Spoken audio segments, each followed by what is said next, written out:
Introducing Pencasso by Sandra and James. Open the desktop app and stand in front of the webcam. The program makes a line drawing using canny edge detection and generates over 3,000 lines of G-code.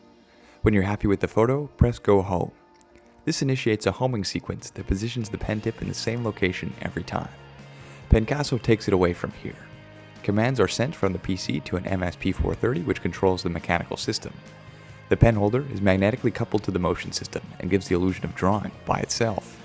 The drawing surface is mounted nearly vertical, resembling an easel that a real artist might use. Shown here in real time, it takes only 5 minutes to plot your portrait. Pencasso is driven by a minimalist Core XY stage mounted on the drawing surface. The pen is controlled by 2 stationary magnets and 1 eccentrically mounted rotating magnet that actuates a low-friction flexure bearing to raise and lower the pen. And after a few minutes, your Pencasso is done and ready to be framed. Thank you Dr. Ma, Sam, Eric, and everyone who modeled for us.